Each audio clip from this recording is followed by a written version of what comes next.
Bonjour à tous, nous poursuivons aujourd'hui avec la deuxième Mishnah du troisième Pérec.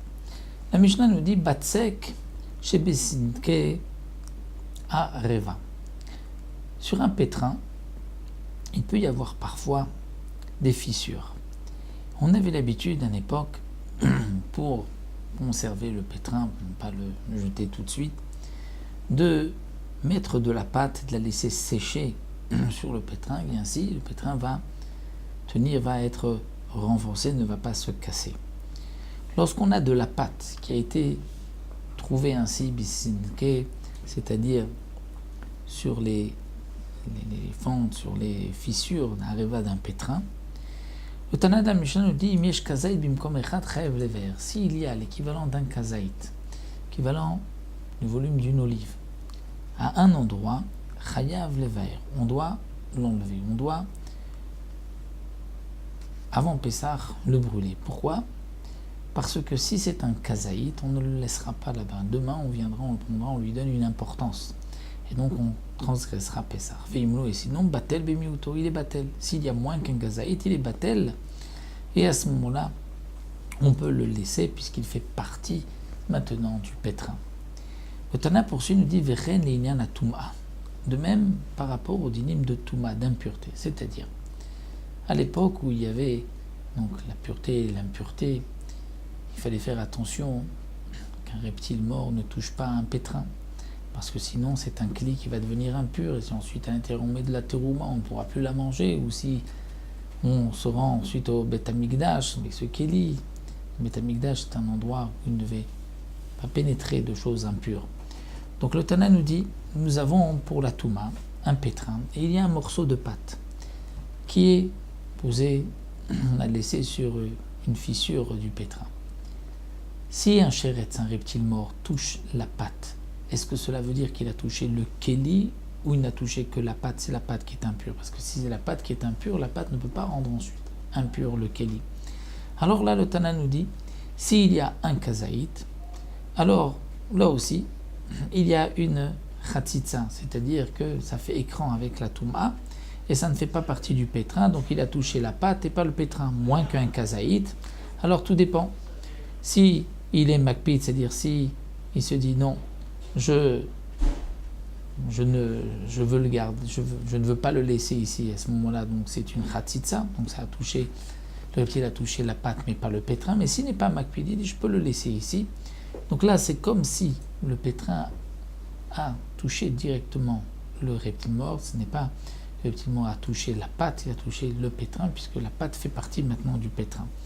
Donc le Tana nous dit de même pour la Touma, on fait la différence s'il y a un kazaït ou s'il y a moins qu'un kazaït.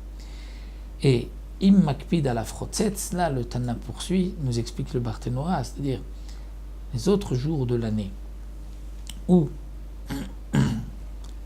on n'est pas pendant Pessah, où le Issour va lui donner une importance particulière, mais le reste de l'année, alors ça ne dépend pas de la quantité, s'il y a un kazaït ou moins de kazaït. Ce que nous avons vu au début pour la Touma, s'il y a un kazaït, alors ça fait écran, ça n'a pas touché le pétrin. S'il y a moins qu'un kazaït,